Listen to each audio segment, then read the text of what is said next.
Good evening and welcome to the May 14th meeting of the Glendale Commission on the Status of Women. Roll call, please, Ms. Baboumian. Commissioner Alcazar? Present. Commissioner Burns? Present. Commissioner Garsavanian? Vice Chair Miller? Present. Commissioner Sarakanian? Present. Commissioner Taschin? Chair Devine? Here. Next item. At 1A is a report regarding the posting of the agenda. The agenda for the May 14, 2012 meeting was posted on the bulletin board outside of City Hall on or before May 11, 2012. Thank you. Next item. At 2 is introductions and presentations, and at A, the May topic is healthy bones and joints. And from Glendale Adventist Medical Center, we have Dr. Leah Saran here. Dr. Saran completed her undergraduate education at NYU and her pre-med studies at Columbia University. She received her medical degree from the University of Medicine and Dentistry of New Jersey. And at this time, she specializes in shoulder, elbow, hip, and knee conditions at the Orthopedic Center at Glendale Adventist. She's co-authored study publications and review articles in peer-reviewed journals and several chapters in orthopedic surgery books. And she is currently on the voluntary faculty at USC, where she teaches resident physicians and medical students. So, welcome, Dr. Saran. Thank you. Thank you for that lovely introduction, and thank you for allowing me to speak. I'm going to be talking about healthy bones and healthy joints and how to keep them that way. Sure. Okay. This is a topic that's near and dear to my heart, and it's a woman's perspective. So we all know what bones are and muscles, and joints are the area between two bones that come together, allowing the body to move. They're very important. And they're held together by ligaments and muscles attached to the bone by tendons. There are several gender differences in orthopedic surgery, and the female body is obviously built differently than the male body. There are many orthopedic conditions that are more common in women than men, and not every orthopedic surgeon is fully aware of these differences. Many of the problems that women have in orthopedic practices can be prevented. And we see even early on with young girls that there's a difference. Young girls are more susceptible to serious knee injuries, and they're 2 times more likely to suffer an ACL, which is a ligament injury in the knee. The reason is the anatomy of the knee. There's a smaller notch, and the ligaments are more lax. There's different stresses on the knee, and there's usually an imbalance of muscle. So girls tend to strengthen their quad muscles as opposed to their hamstring muscles, and this can cause problems in the knee. But it can often be prevented and with proper training and varied exercise programs. The other thing is, in teenage girls, they start getting kneecap pain, so anterior knee pain, and this can continue on through adulthood and into later adulthood. And it's patellofemoral pain, which is right under the kneecap. It's more common in girls than women. And the reason why is the hips are bigger, they're wider, and it causes a sharper angle at the knee, which causes the kneecap to track and pull away from the bone, which can be painful. So it looks like that. And the good thing is this can usually be treated with just strengthening exercises of the hip and thigh and stretching the hamstrings. The bad thing is if it's left untreated for many years, it can cause arthritis.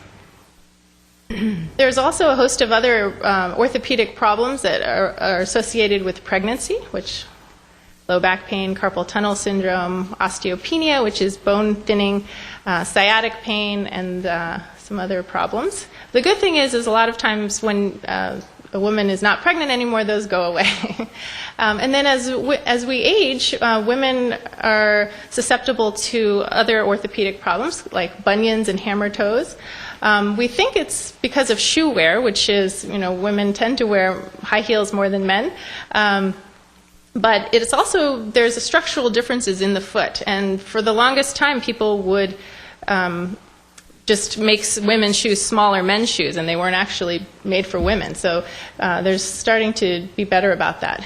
Another issue is rotator cuff problems. It's actually more common in men, but it's such a common problem in women also that I thought I'd talk about it. So the rotator cuff are 4 muscles that hold the shoulder joint in place, and They're more common in people over the age of 40. Their problem is from overuse, the laxity of the ligaments, and the number one reasons is poor posture.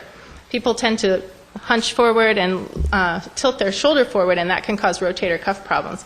Many of these injuries can be prevented with physical therapy, good posture, and exercise. And if we catch them early enough, small tears can be fixed with small procedures as opposed to big surgeries.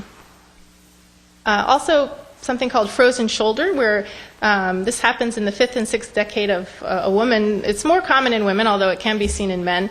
But it's basically shoulder pain and stiffness for no apparent reason. Someone just starts having pain, and they can't move their arm that well, and it's because the capsule gets tight and scarred.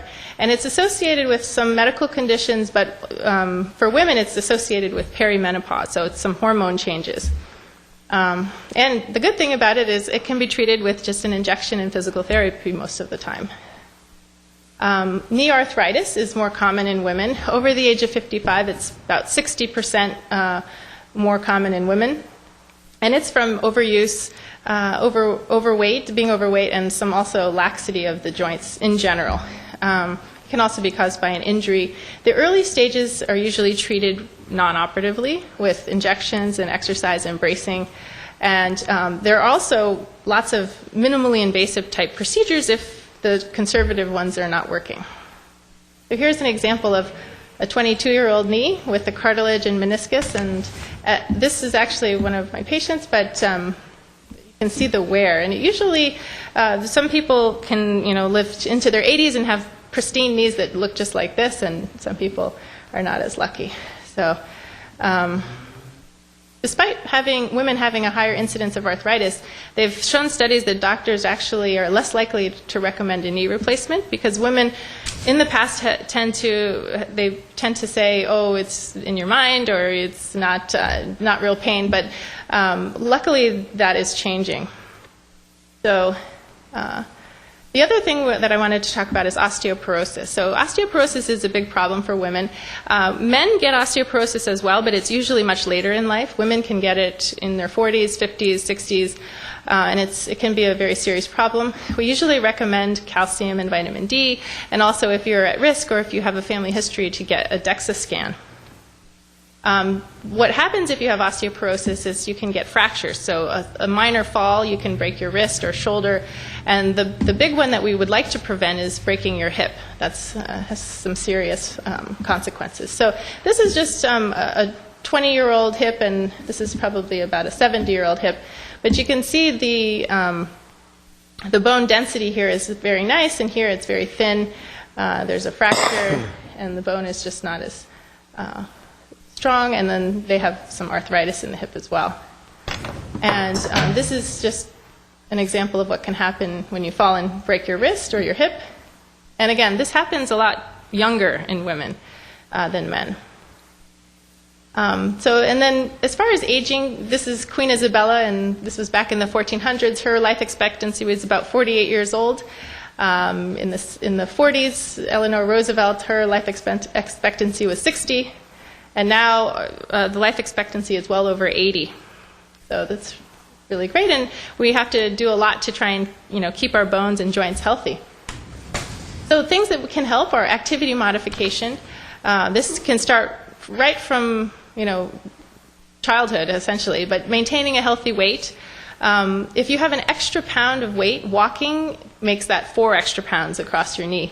And climbing stairs, that increases to 20 pounds, and running about 25. So there are a lot of stresses on the knee, and every time, if you have a little extra weight, it can cause stress at the knee. But a healthy weight, I don't mean too thin, because there's also problems with being too thin. If you have a body mass index less than 21, you have a higher risk of getting osteoporosis. So healthy weight is what I recommend. Avoid smoking. Smoking can leach the minerals out of your bone.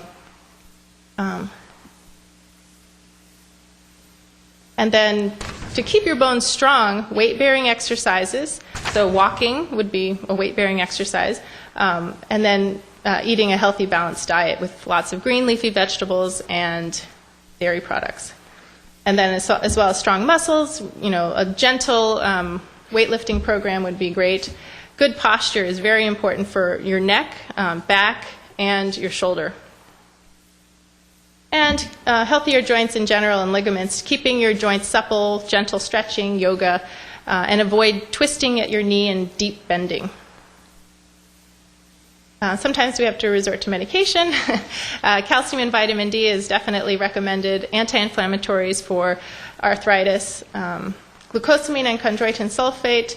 The jury is not completely out on that, but if it does help, we recommend that. And then joint injections can help with pain medication. If conservative treatments have not helped completely, there are surgical ones, and we always try with the most minimally invasive surgeries, so arthroscopy, partial replacements to full replacements, minimally invasive surgery with small incisions, and now we're actually working with robot-assisted surgeries to make the incisions smaller and the recovery time quicker. So 14% of the population is over the age of 65, and the life expectancy is even probably more than 25 years from that. So they did some progressive studies where they tried to predict the life expectancy of babies born in 2000 or 2100, and they think it's going to be about 170 years. So we really need to work hard at keeping our bones and joints healthy. So universal advice is just listen to your body. Don't ignore pain. See an orthopedist early if you're having pain. And sometimes the problem can be corrected early with exercises, braces, without surgery. And plan on living a long time and take care of your bones and joints. Thank you. Thank you. Thank you, Doctor. It's very appropriate to have you here during National Women's Health Week, and this month is Osteoporosis Week as well.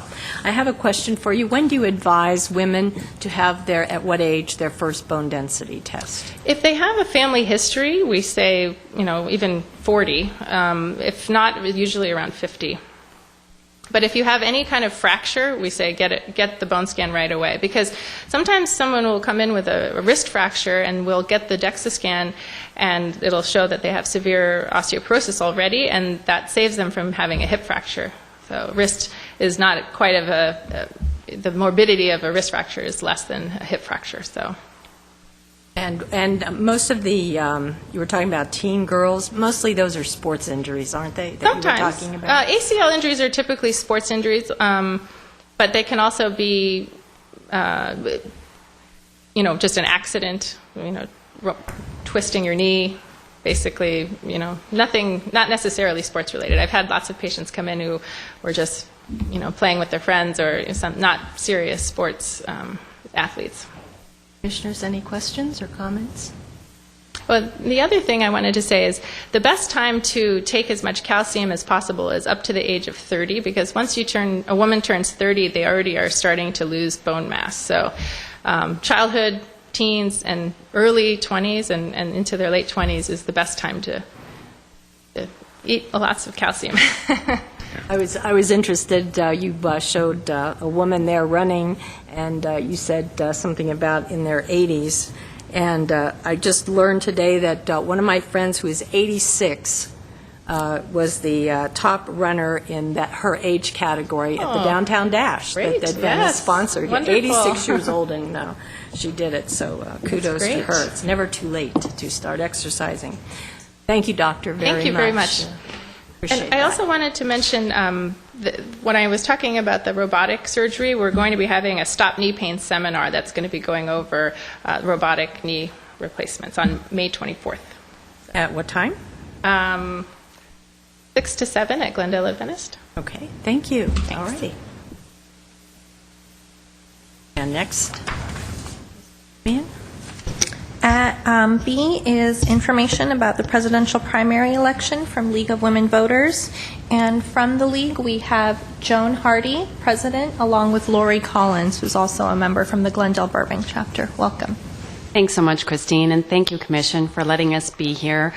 Voter education and getting people motivated to vote is the League's bread and butter activity. Also, I attended your Jewels of Luncheon, and it was such a great program. I had such a great time and really enjoyed hearing from all of the recipients that you awarded, and it was a wonderful event.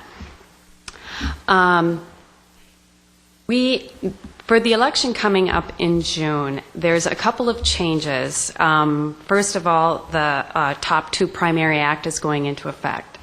And also redistricting, it kind of affected some things. So our time is limited tonight. So what we thought we would do was talk about the top 2 primary act, a little bit about redistricting, because luckily we're in a district that not too much changed. Lori Collins will be talking about the top 2 primary act and the changes to expect on that. And we do have a PowerPoint that you can follow along. And some of the pictures in the PowerPoint make it really clear as to what the changes are. But getting back to the redistricting and the effects of redistricting, I just wanted to say a few things. So every 10 years following the federal census, new electoral district maps must be drawn for members of Congress, members of the State Senate and Assembly, and the Board of Equalization. In 2011, for the first time, this redistricting process was conducted by the independent Citizens Redistricting Commission. Voters across California find themselves in new electoral geography for the upcoming election cycle. Some voters in the state will see unfamiliar names listed on their ballot as the incumbent. There are 36 newly drawn districts with no incumbent officials at all living in the particular district. On the other hand, in the Los Angeles area, there are 5 newly drawn districts where 2 current incumbent officials are sharing the same new electoral district. Luckily, in Glendale and Burbank, there are only minimal changes to our district boundaries.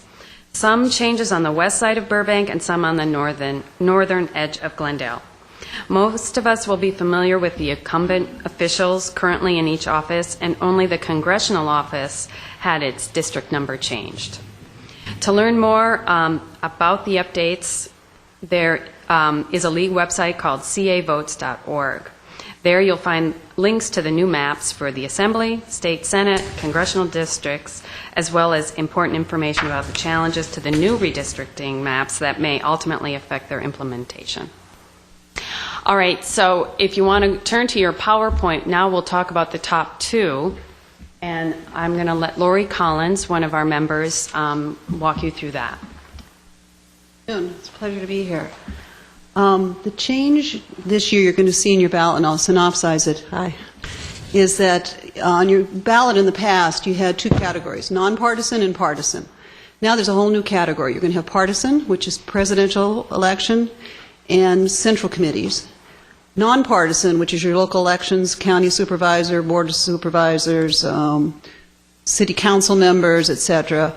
And then there's a whole new category, and this new category, and I don't know who came up with this name, but it's called voter nominated. And in this category, you're going to see the state elections, such as the governor, state assembly, state senate. You're going to also see the federal elections, the council, the senator, such as Feinstein and Boxer's seat, and the congressional seats. And so these are the three categories. There's party nominated, which is actually the partisan, voter nominated, and then nonpartisan. Next slide. See, so before, when you saw your ballot, you'd see partisan and nonpartisan. The new ballot, you're going to see presidential candidates, county central committee, and then the voter nominated, and then the nonpartisan offices. Next slide. The big difference is, before when you voted, you got, say, you're Republican, you got your Republican ballot, and there were a number of Republicans, say, running for governor. You would vote for one of them, and the top vote getter would then proceed to the general election. The same thing for all the Green Party election, the Democratic, Peace and Freedom, and Libertarian. Now what's going to happen is, after the June primary, only 2 persons will be, you'll find on the November election. So, and both of those can be from the same party. So, for instance, if you were in a county that had a large Republican base, you might see 2 Republicans that are going to be running on the ballot, or 2 Greens or 2 Democrats. So instead of seeing one person from each party on the ballot in November, only 2 are going to advance to the November election. Next slide. Write-ins are appropriate for the primary, but on the you can't, any write-ins will not be acknowledged in the general election. And why? Because only the top 2 vote getters will move into the November election.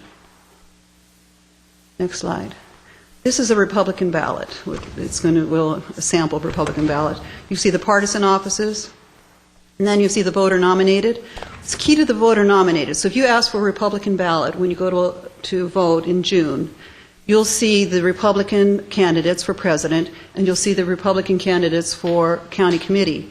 But you'll also see voter nominated, which will be everyone who's running for the state senate, for Congress, for any federal offices or local non-nonpartisan offices. The key is that you'll be able to tell who the person is by party affiliation. So you'll see a little REP after Republican, a DEM after Dem, and then you see there they have on the right. That's what the party-nominated offices will look like, president and county committee. So that'll stay the same. Next slide. But the voter-nominated, you see, they have Oprah Winfrey's going to be running for U.S. State Senate, or state senator. This is just an example. It's just an example. So D is for Dem, REP is for Republican, PF is for Peace and Freedom, GRN is for Green, American Independent, and Libertarian. So you'll be able to know which party each of the candidates affiliated with. But don't be surprised if you get a Republican ballot or a Democratic ballot or a Peace and Freedom ballot and you see people from other parties on your ballot. Next slide. This is the before what the ballot would look like. See partisan offices and then nonpartisan offices. The new ballot, this is a sample Democratic ballot. Again, you see that you have party nominated or partisan, nonpartisan, and then voter nominated. This is if you aren't affiliated with the party, if you haven't registered as either a Democrat or a Republican or a Green, you've registered, declined to state, your ballot before you would just be able to vote on the nonpartisan in the primary. But now what your ballot is going to have is the nonpartisan and the voter nominated on your ballot. But you won't be able to vote for the partisan presidential election or the county committee. Next slide. So, in summary, when you vote for the presidential or central committee, it'll be those that are on your ballot. Some of the parties allow crossover voting. Republican Party at this particular election is not allowing crossover voting in their election, but if your party has agreed to a crossover voting, you would be able to vote on another ballot. So, for instance, if you were Green and wanted to vote on the Democratic ballot this time, you can ask for a Democratic ballot. But the party itself has to decide whether or not they're going to allow crossover voting. And if you want a Republican ballot, you have to re-register, and you're not currently a Republican, you have to register to vote by May 21st. Right, May 21. It's the only way you can vote for in the Republican primary is to re-register if you aren't currently registered as a Republican for that particular election. That's it. And now that we're thoroughly confused. I'm here to answer questions. Wow. Thank you for that explanation. My question is, what was the rationale behind creating this whole new Voters elected, Prop 14. Prop 14? Put on the ballot, I think last general election, and we voted to have an open primary, top 2 primary. Got it. Now, is it only the Republican Party that is allowing you to request the other ballot, or the Democratic Party has said no? The Republican Party has decided they don't want to have any crossover voting for this election.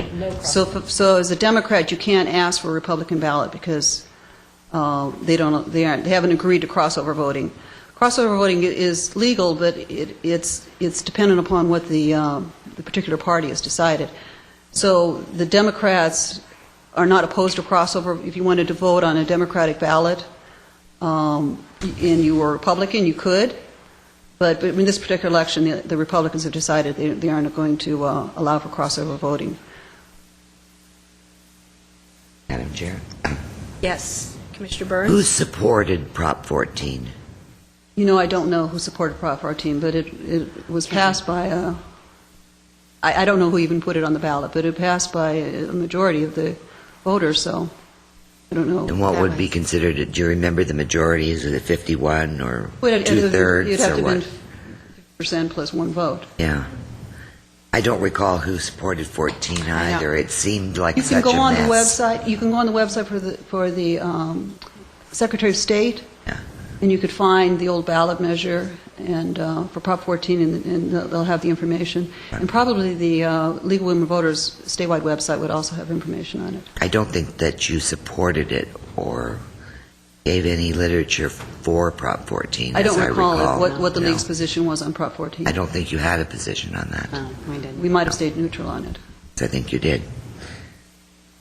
Would all this information be on that cavotes.org? Could we Yes, find it is. information on that as well? And there's, two ballot measures, ballot 28 and 29, and 2 county tax measures. They don't really affect Glendale and Burbank because the taxes aren't in our area, but still, we can vote on them.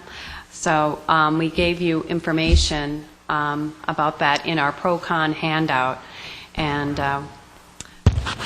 you can read up on it. We have pros and cons for both Prop 28, which is an amendment to the term limits, and Prop 29, which is a tobacco tax. If you want any information on Prop 28, I can give it to you really quick. Go ahead. Okay, Prop 28 is, in 1990, the voters voted to amend the California Constitution to establish term limits, as it applies to the state Senate and the state Assembly. In the Assembly, I think as you all know, you can serve 3 two-year terms. In the state Senate, you can serve 2 four-year terms. So one person could serve a total of 14 years. The change in that Prop 28 proposes is, instead of 14 years maximum, it'll be a 12-year maximum total. You can only serve 12 years, but you can serve those 12 years in one house, either in the whole 12 years in the state Senate, or 12 years in the Assembly, or in both houses. So there's more continuity, and that's the only change. And I think it's also important to note that it only applies to those persons who are elected to the state Assembly or the state Senate after this primary. In, I think, 2008, there was a similar measure on the ballot, and I think the polling showed that people were opposed to it because it applied to those who are currently sitting, but that's been changed. It only applies to someone who is elected for the first time, not reelected, but elected for the first time after this upcoming primary. Thank you. All right, remember to vote on June 5th, and happy voting. Thank you. Thank you very much for the information. Next item, please. Chair Devine, members of the Commission, to answer your question, Commissioner Burns, according to ballotpedia.org, which is not the most, I don't know if it's the most accurate website, but it's the first one that staff was able to pull up, Prop 14 passed by 53.8%, and it was endorsed by the California Chamber of Commerce and the Latin Business Association, including different individuals as well. Thank you, Ms. Babumian. Next item, please.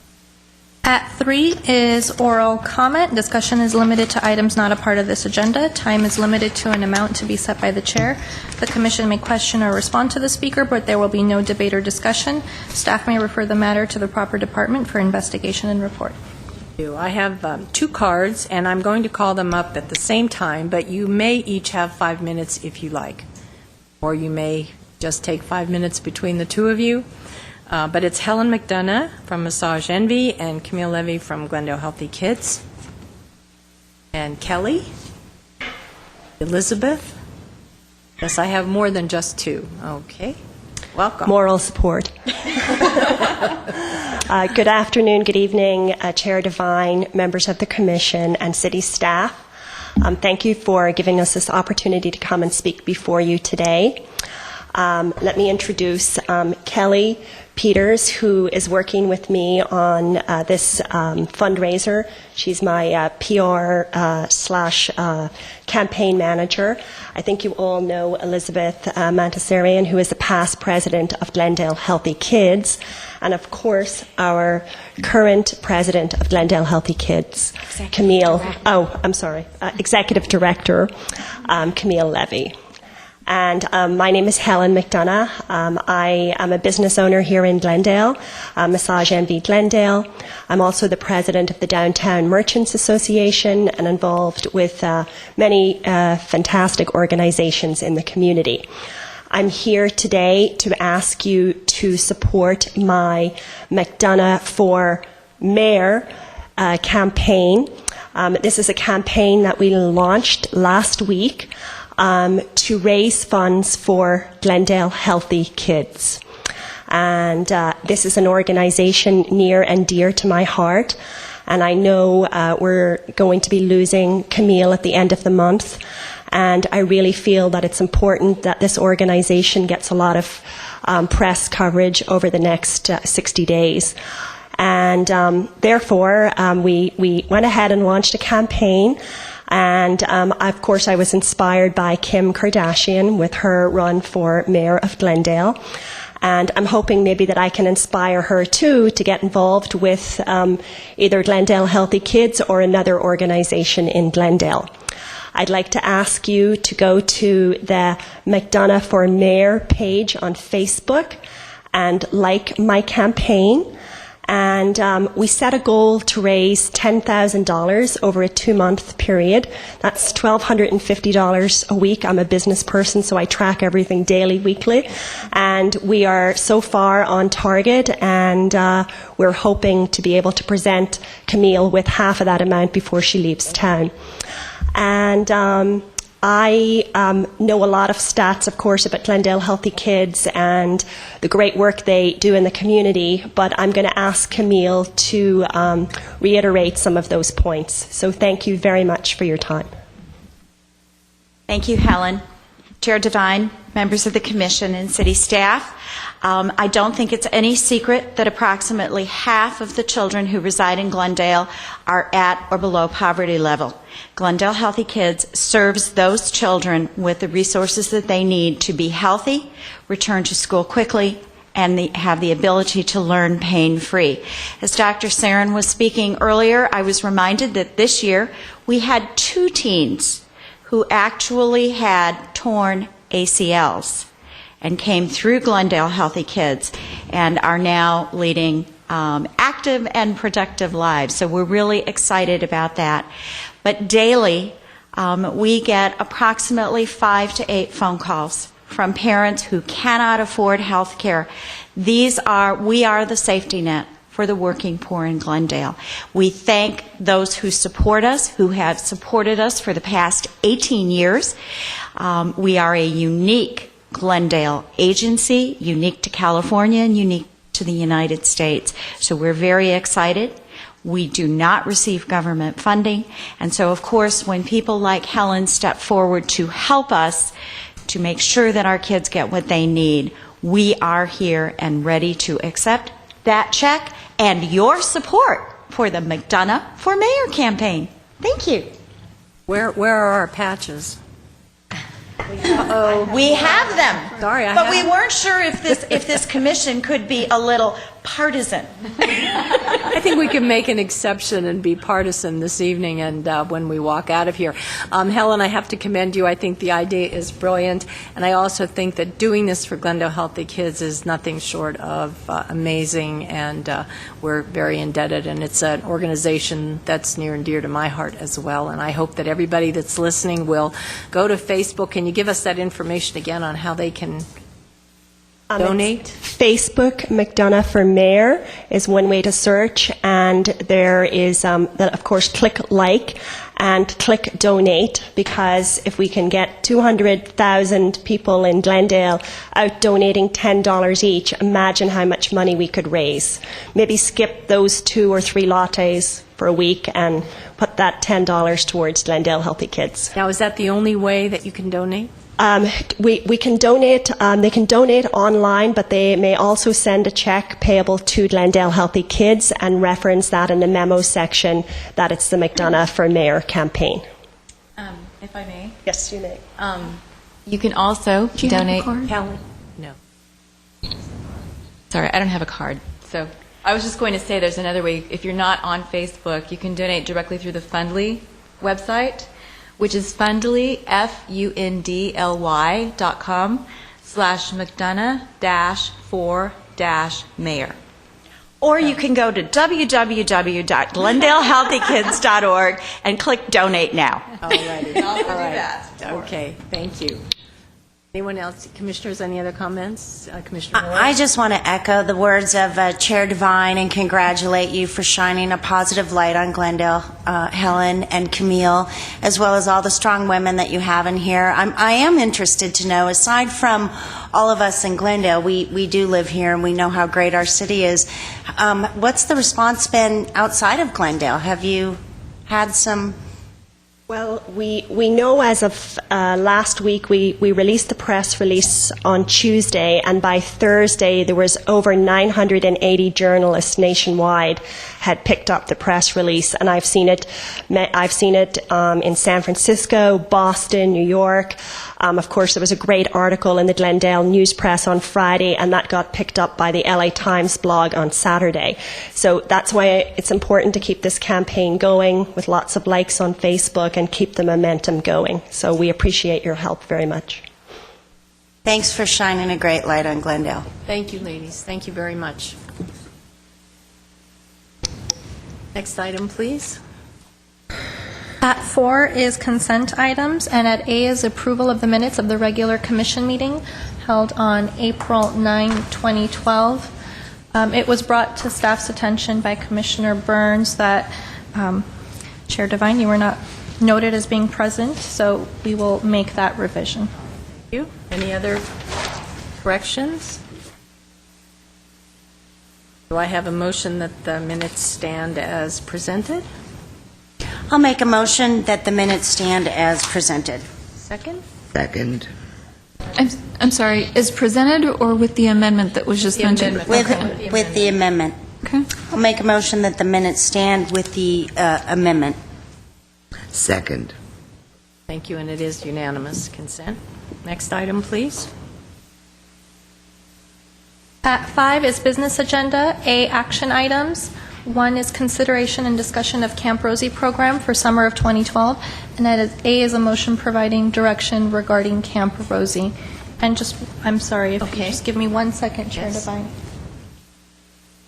We'll pass out your Mcdonagh for Mayor buttons to you at the end of the meeting. We have them here. All righty. Thank you. Would you like a report? Please, a report, Ms. Babumian, on Camp Rosie. Absolutely. Chair Devine, members of the Commission, the city and local service providers are committed to addressing the issue of poverty in the community by educating young women from high-risk backgrounds on economic literacy and helping young women find their own path to economic self-sufficiency. And the Camp Rosie is one of the signature programs of the Commission, and in conjunction with other community partners, the Commission does seek to interrupt these patterns of poverty that exist as early as possible.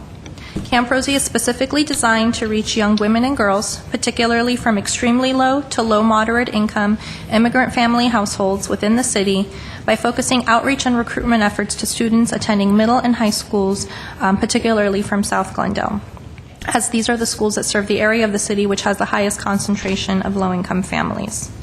Consistent with the core mission of the Commission, Camp Rosie, in collaboration with many local service providers and other city departments, seeks to educate and train young women and girls to develop essential business and financial literacy skills, which will ensure self-sufficiency and financial security as they grow older. In addition to these concepts, Camp Rosie provides opportunities for learning about healthy, practical attitudes in relationships, and this includes both with oneself and with others, success strategies, a wide range of possible career options, and this includes non-traditional careers, for example, in safety and in entrepreneurship. Camp Rosie has been developed with an approach that addresses the participants in a holistic and integrated way. in order to address the increasingly complex world that young women must navigate.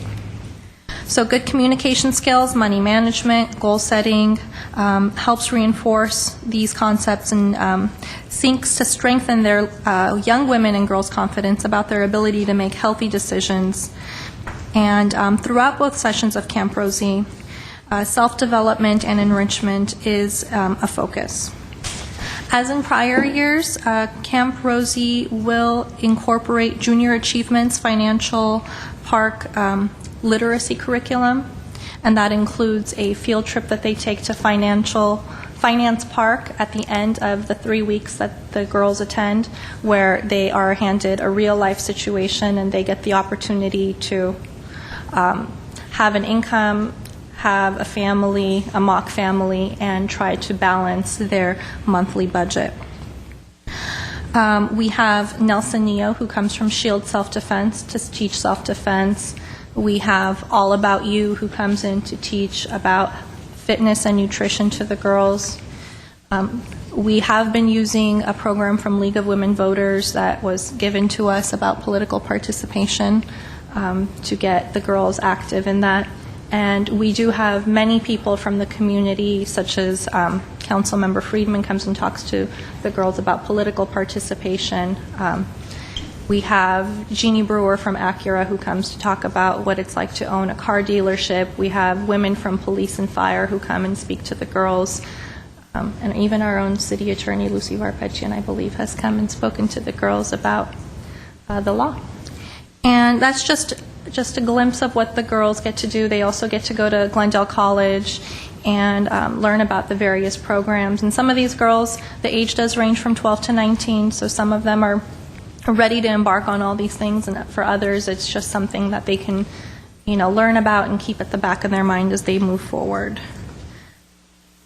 This will be the 6th year that this program has been implemented in the city of Glendale, and as a result of solicited feedback from the participants and staff, throughout the years we have been refining this program to better address the needs of the participants and the community.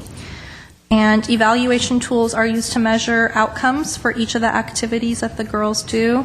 This includes a pre-test and a post-test. So the first day they get a pre-test that measures various things ranging from their knowledge of financial literacy to self-empowerment, how they feel about themselves. And then at the end of the program, a post-test is taken and the results are compared.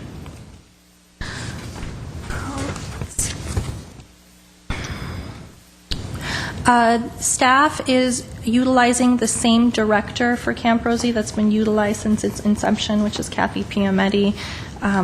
The feedback has been great, and she really knows the curriculum, so staff will be bringing her back this year. The camp will be held at the Pacific Community Center. So our Community Services Department allows the Commission to utilize Pacific Edison Community Center, which is located at 501 South Pacific Avenue, for the duration of the 2 Camp Rosie sessions at no cost. It's an in-kind donation.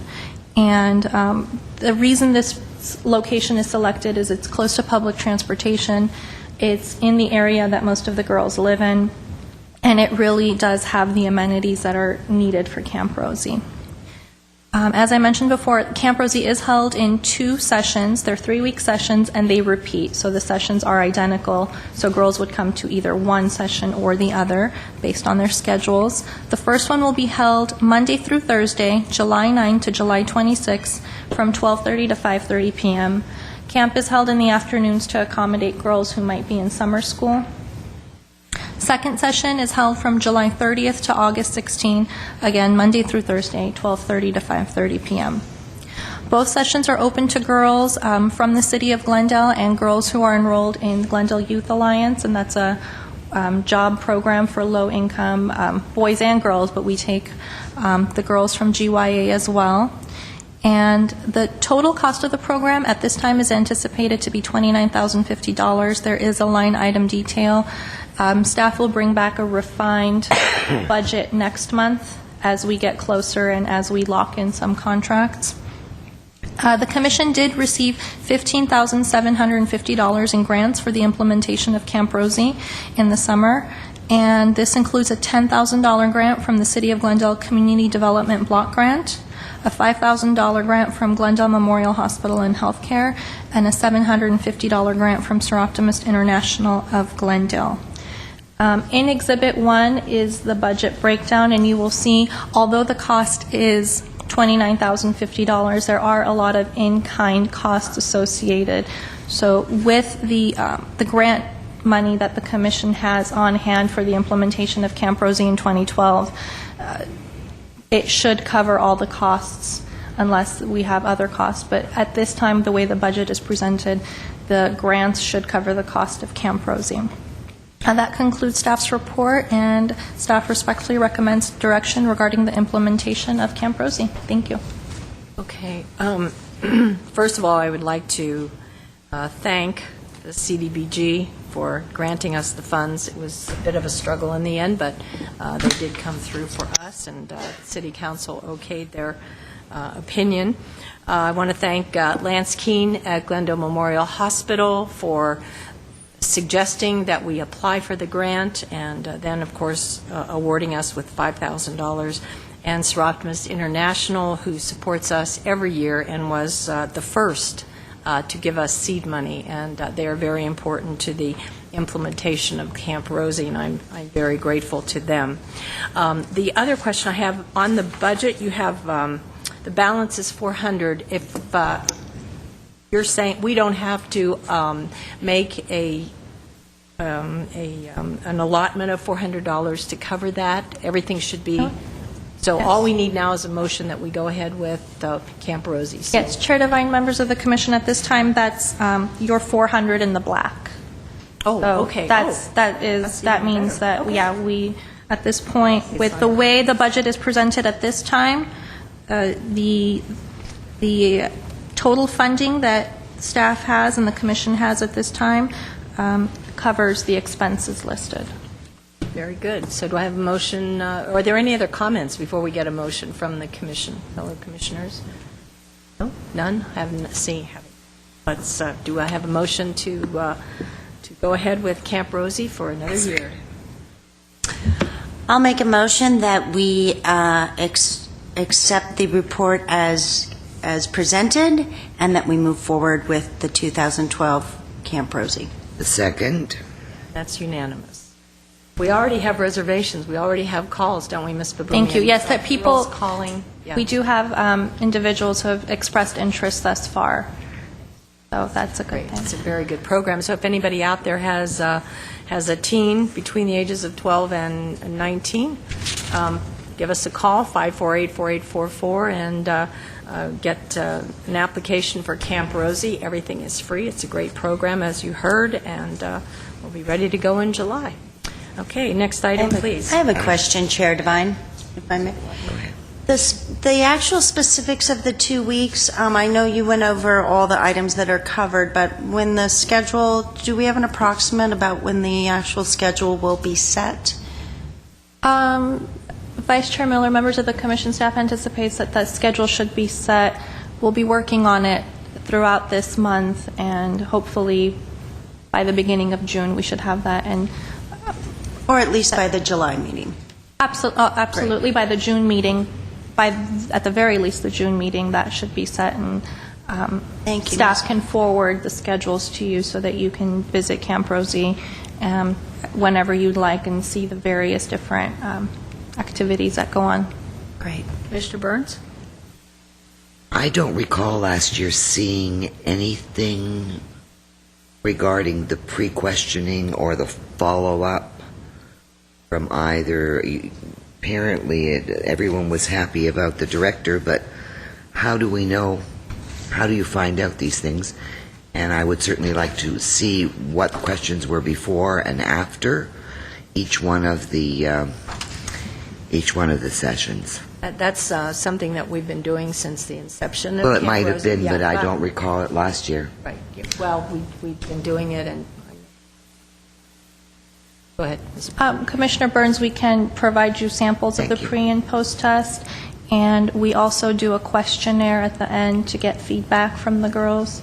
And if the Commission, we usually leave the names off, so if the Commission would like commissioners are interested in looking at all those things, most certainly we'd be more than happy to Who present makes this. the questions up? Who offers the questions? The pre and post test was set up prior to personally me stepping in as staff, and I know when Camp Rosie was implemented by the commission and the staff person at the time, we've been using the same pre and post test, which does cover the various, it's a fairly lengthy questionnaire, and it does cover the various aspects of Camp Rosie that are covered to get an idea of how the girls feel about money, how they feel about life in general, how they feel about themselves, how they feel about career opportunities and opportunities in general for them, and to measure how they feel about it before Camp Rosie and to measure how they feel after is how staff comes up with results as far as, are they more confident with money management? Are they more confident in themselves? That's how we measure the success. And that's also how we've come to tweak the program. Suggestions from the girls and, Yes. what they like, the times that they've liked. The open-ended questionnaires, absolutely. Chair Devine, members of the commission have helped from the participants, from the girls in Camp Rosie, have helped shape, the days of the week, the times, things of that sort, activities. Chairman, did you by any chance go to any of the sessions? I tried. I did not, but I want you to know that was during the time when my father passed away. Yes. So I was unable. I visited But I several wanted to. times. Yes, you did.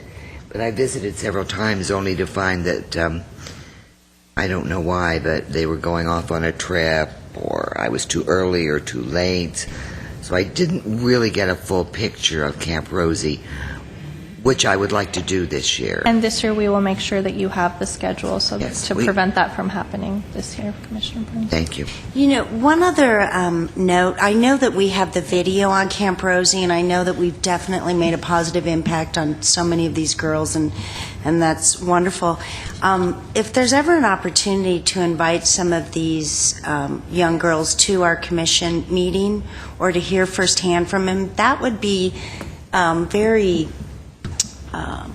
well received. I would agree. Good idea. Yeah. We've had them at council, we've had them at CDBG, but have we ever had them? I don't remember them ever being here. So I think Chair it's a Devine, good yeah, idea. members of the commission, I don't believe they've ever come to a commission meeting at times when it, for CDBG, for example, before the advisory committee, we have brought in one or two members to speak about and vouch for Camp Rosie and how it made an impact for them. But most certainly, when staff brings forward a report concluding Camp Rosie and all the expenses and presents that report, we will do our best to coordinate having a few girls here to speak about their experiences. That would be a great idea. The next meeting, we can have maybe one or two. Right before we really registration phase.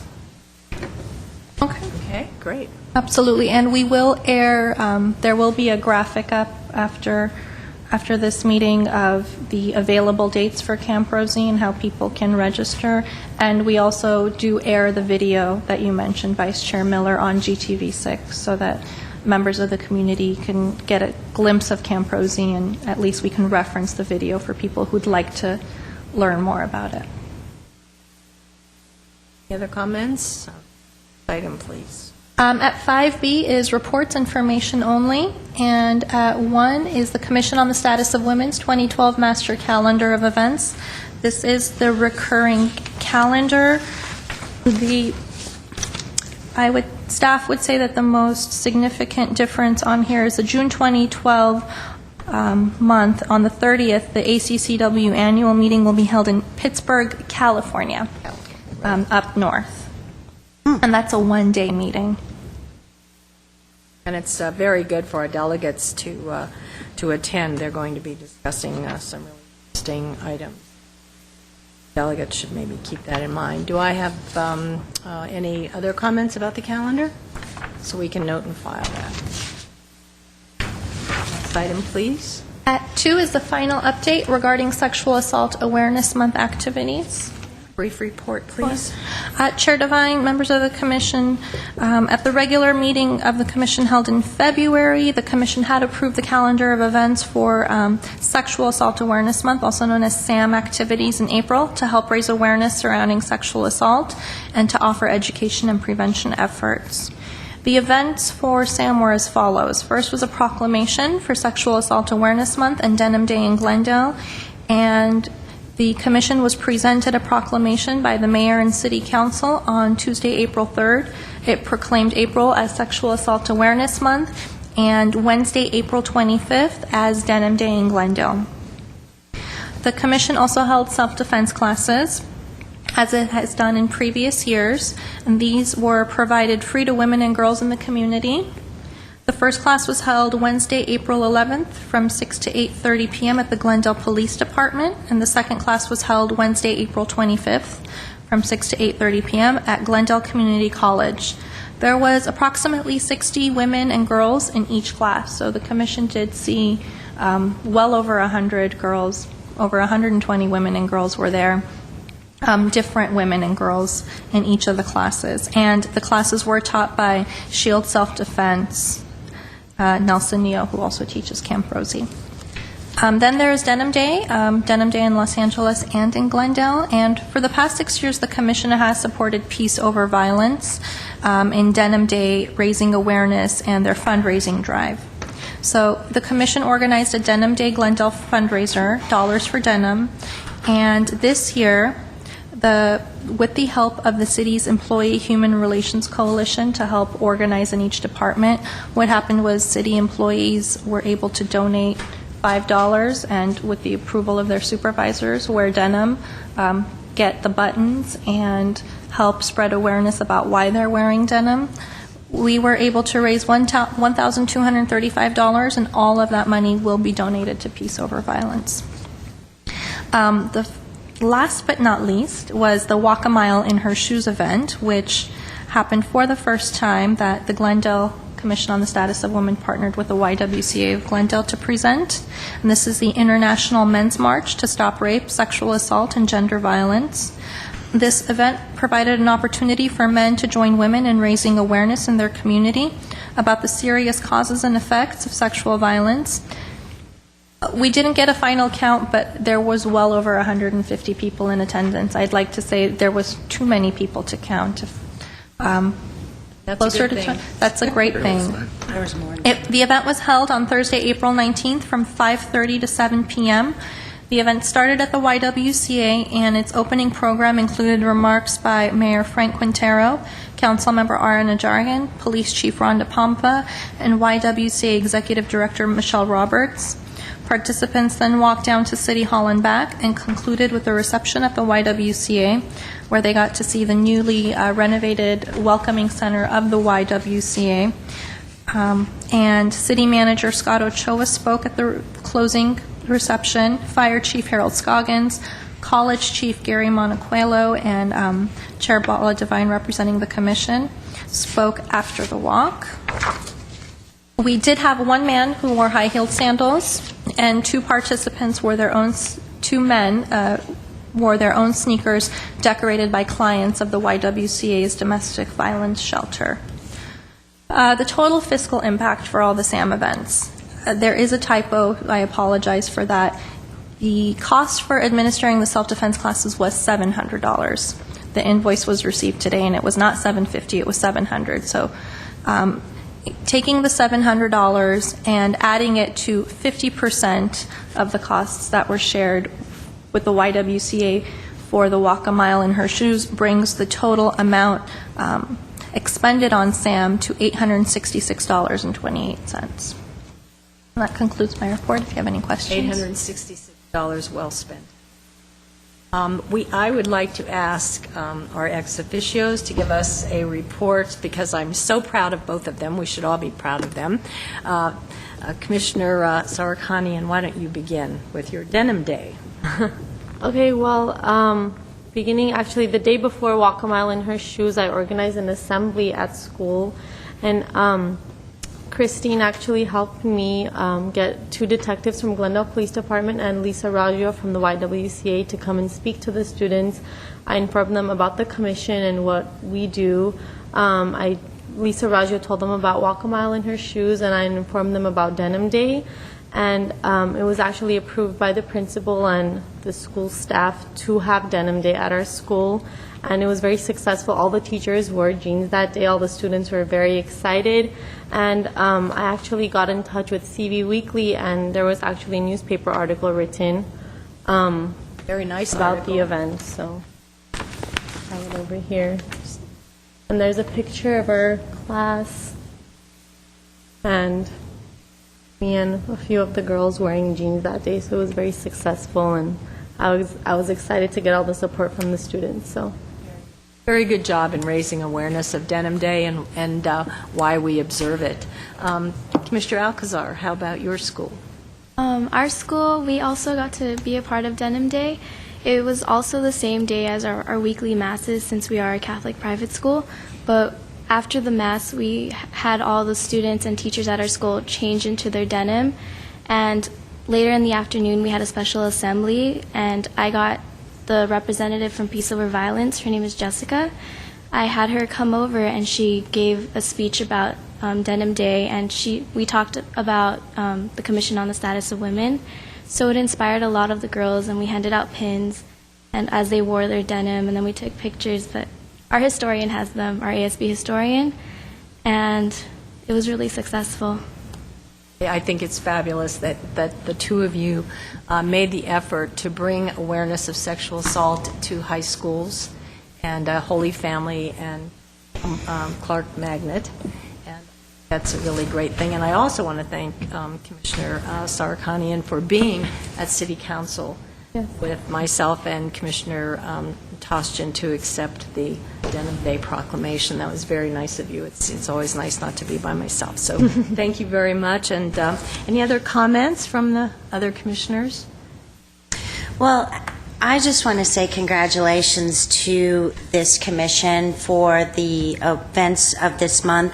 Being new to this commission, meaning I haven't gone through an April yet, as well as all of the different things that took place with the Sexual Assault Awareness Month, I would say, it was very daunting in March to look at the whole schedule and to have to look at participating, and every single one was a great event, a great community input, and made you look forward to the next one. And I was really, really proud to be a part of this commission. I always am, but especially during this month, and then with what our two student ex officios commissioners have put together. So great month for us, and very low fiscal amount of money spent to raise a lot of awareness. Exactly. Successful programs, self-defense, and those were terrific. A lot of young girls and women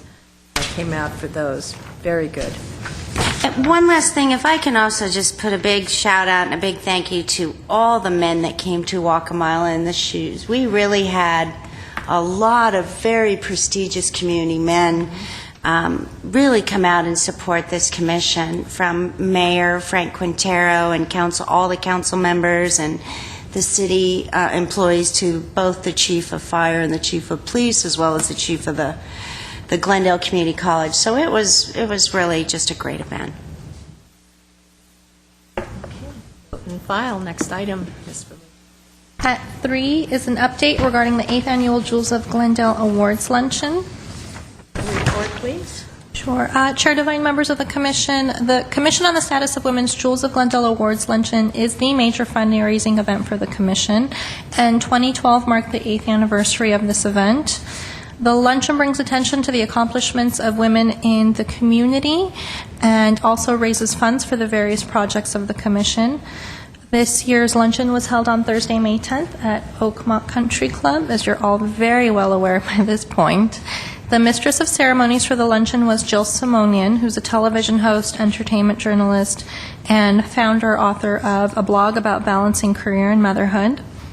The Jewel of Glendale Women of Courage honorees were Lori Hartwell, Christine Hovnanian, Sisters Betty Porto and Margarita Navarro, and Suzanne Slaughter. The GEM Scholarship Award was given to Amy Yerian from Crescenta Valley High School, and in addition, the chair of the commission gave special recognition to Eileen Givens, former mayor of the city of Glendale, for her work in the community. The commission did receive the following sponsorships: $5,000 diamond sponsorship from Glendale Adventist Medical Center, or $1,000 Emerald sponsorships from Massage Envy Glendale, Glendale Water and Power, Glendale Memorial Hospital, and Glendale Management Association. And three $500 Ruby sponsorships from Acura of Glendale, Essentia, and Women's Divorce Resource. All net profits from the event benefit programs of the commission. And the staff report for the Jules Luncheon in your agenda packets as you receive them were drafted prior to the event on May 10th. And staff has provided you with updated figures for revenues and expenses related to the event that you have and are also available at in the back for the public. The food and parking we have yet to receive an invoice. It should be fairly accurate to the estimate that we have of food for $6,625 and parking at $750. That figure might be a little lower depending on the number of cars that actually came in. To miscellaneous, we anticipate another $250 to be added to the $71 and change. If you were to add up the estimates plus the $250, the total expenditures at this point should be around $11,643.47. The revenue, there are a couple of outstanding checks, but should everything be received, the commission should receive, the revenue should be at $28,545. This leaves a net of $16,901.53. And staff will present a final report next month when all invoices and payments are finalized. Compared to last year, the commission this year did spend a little bit more. The cost per person at Oakmont was higher this year, and there were a couple of other expenditures made this year that weren't made last year. So there was maybe a little over, close, not quite $3,000 more spent, but close to it. But the commission did bring in a good $4,000 more this year. So that should be noted, and that is fairly impressive. Keeping sponsorship levels the same, keeping ticket prices the same. The commission did pull in $4,000 more gross this year than last year. If there's any questions, that concludes my report. Commissioners, any questions, comments? None? I would like to make a comment, of course, and that is to thank Ms. Baboumian for all of your work. I mean, I know that you spent hours and hours on this luncheon, and it was because of you that it was such a huge success.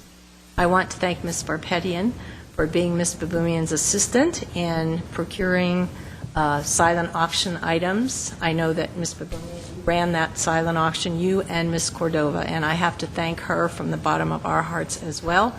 You absolutely did everything for the silent auction, and it turned out very, very successfully. So that's a feather in your cap. And I also want to thank Mariam and Tamar, the two young ladies that supervised the silent auction.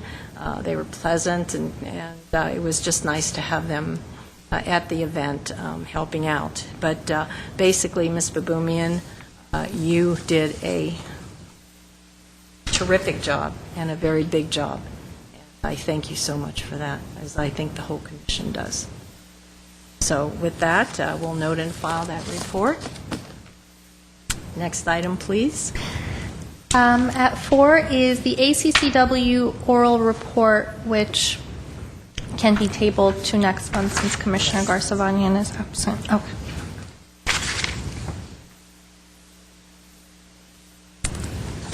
That leaves 6 commission and staff comments. Start with Ms. Alcazar. Commissioner Alcazar, do you have any comments tonight? I would also like to commend Christine and also Chris Garcivanian for creating a successful Jewels of Glendale luncheon. I was able to make it, well, I was kind of late because I was just coming out of my AP Literature exam, but just being there and seeing these amazing inspirational women just inspired me as it did for the people who were there representing the city of Glendale and the cities surrounding it. And the Walk a Mile in Her Shoes was very moving, especially since it was our first event for that Walk a Mile in Her Shoes. I got to invite my vice principal, Mr. Bringes, and he said it was amazing and he can't wait for next year. And the self-defense classes that I took in April through the Commission on the Status of Women, it was really helpful. I learned a lot of useful tactics that I can utilize in the future, especially regarding my safety and the safety of those around me. And I'm really excited because this Friday is the Holy Family High School graduation for the class of 2012. And that's about it. What time is the graduation? It's at 7 p.m. Thank you. Mr. Burns? Well, let's start with self-defense. Were you there? I was. I was there. Wasn't that fun? It was fun. It really was. And a wonderful self-defense class. I watched you. I decided that some of the things, if I did them, I'd never move again. But it was really wonderful to see these young women making sure that they're going to take care of themselves. Going on to the Friends of the Library, Friends of the Library had a book sale a while back, and they do a good job at raising money for the various things that the library does, the youth particularly. And I also went to see Grandma's Tattoos. It was a very interesting film and certainly showed a lot about what the Armenian elderly women now or still remember. The YMCA Walk a Mile, Vache was there, I think Chris was there, you were there, weren't you? We were all there. And Everybody was there. so it was quite an event, and I think everyone, the men were shocked that there were so many men. I think it was very important that these men came out for us. The L'Oreal fashion show was good. They raised a tremendous amount of money for the youth of Glendale, and so it was a good fashion show. We should all try to attend these various things. The Armenian remembrance at the Alex was moving, and Derby Day, the Glendale Association for the Retarded was a very successful event. Let me get up to here. I thought the luncheon was an interesting event, and certainly the ladies that were honored seemed to be very, very excited to be honored by the Commission. June the 5th, we have Scott Ochoa coming to Glendale Beautiful to talk about understanding Glendale's budget to the ladies of Glendale Beautiful. And all of the women that are there should probably understand our budget. So join us when Scott talks about how to understand the budget. And the 28th is Memorial Day at 9:30. And I think we all should attend down at the memorial. Let's see what else. 17th, the police luncheon. We all know about that. Something interesting coming up on May 31st. It's called 50 Fabulous Women. If anybody wants to know a little bit more about that, I think this should be an interestingly wonderful event. And if they've gathered 50 fabulous women, it should be really a great event to go to. And that's basically what we've got going. Either we did have going or we're going to have going for the rest of the month. Thank you. Mr. Miller? A couple of things, and First off, I want to say Happy Mother's Day to all the mothers out there that's celebrated on Sunday. We all know how important our mothers all are in our life and all the women that influence us, so I hope you enjoyed your day with your family. This is National Women's Health Week. A couple of events that are coming up, and they are all somehow connected or related to Glendale Adventist, so in the interest of time, I'll just give you one website and one phone number at the end, but I am going to list them all first. Curves in Glendale and Curves in Eagle Rock is having all sorts of events taking place to honor National Women's Health Week. We are fortunate at Glendale Adventist to be providing a number of their screens or different blood pressure, different things that women might want to check out. You can go to either location. You can look up Curves on the website and find out exactly what's going on in terms of the details. This is being managed and coordinated by Curves, so it's best to go directly to them. Today, right prior to this, I had the good fortune of having 150 seniors attend the Live Well Luncheon, and the reason I wanted to bring up this topic is it was provided by Dr. Sam Carvajal, and it was single incision laparoscopic surgery, which basically is known as the belly button surgery. So when you think as a woman of all the different procedures you could actually have many of them take place with very little incisions and scars, which I know are important to us, and through your belly button.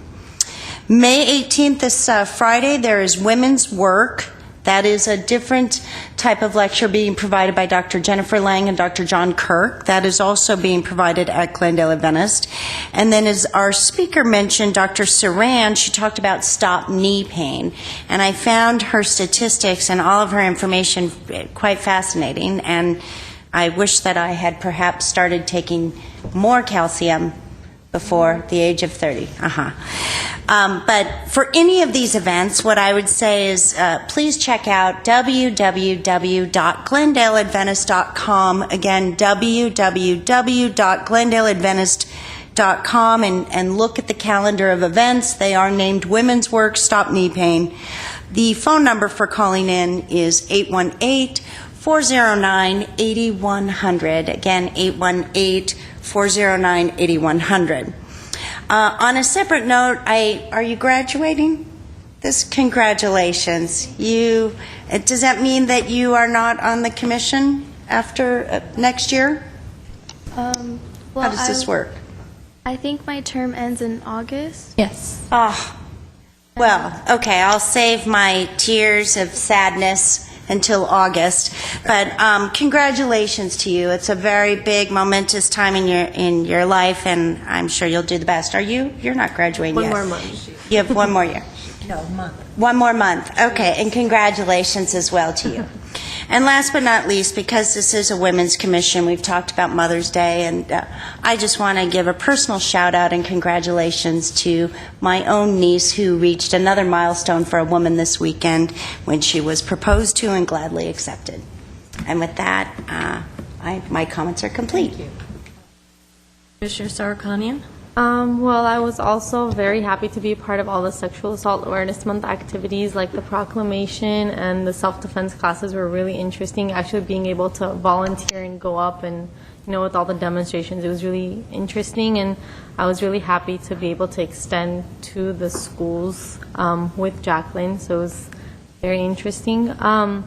Unfortunately, I wasn't able to attend the luncheon. I was also taking the exam, and it just wasn't possible for me to get to the event from school, but hopefully next year I'll be able to. And Staff? No comments. I would like to announce that there is a women's circle formed at St. Peter's Armenian Church. It began on April 25th. It is being held on Wednesdays from 11 a.m. to 12 p.m. I stopped by the church to kind of see what it was all about. And the announcement was to join us as we gather around to discuss various topics relating to women, women's identity, female health, family stress, healthy relationships, and daily struggles. And it is being conducted by two of the employees from D.D. Hirsch, the mental health services. So I encourage any of our community, in the Armenian community, to go to St. Peter's on Wednesdays at 11 a.m. to 12 p.m. It's quite an interesting group, and they are talking about a lot of issues that this commission is dealing with. So I think that's a really good way to start. It's called Safe and Open Discussion. I want to thank ex officio Alcazar for donating 2 baskets to the silent auction. That was very, very nice of you to do that. I'm sorry. And I'm so thrilled that Mr. Bringus is involved and interested in the commission, our activities, and after you've gone, my darling, I hope that he still remains as a friend of the commission. I hope he will. I want to update for those of you in the audience that helped us with the State Commission on the Status of Women. I want to thank all of you that wrote letters, that signed our letters, that sent emails, that made phone calls on the day of the phone calls. As I understand it, they had thousands of phone calls. They could hardly cope with all of them. And eventually, the Speaker of the House, Perez, and Gina Davis, who is on the State Commission, went before the Budget Committee, and the State Assembly has promised or has pledged $150,000 of their funds, their personal funds, to maintain the State Commission on the Status of Women for another year. And there's Joyce Morrissey out there, and yay, it was a good day when we heard that news, so at least they're good for one more year. The luncheon was fantastic. The women that received the awards were amazing, and their speeches and their messages were terrific. And so I think what we take away from them is the fact that what does not destroy us makes us stronger. And so with that, do I have a motion for adjournment? I make a motion. Second. No second of it. We are adjourned at 6:52. Thank you.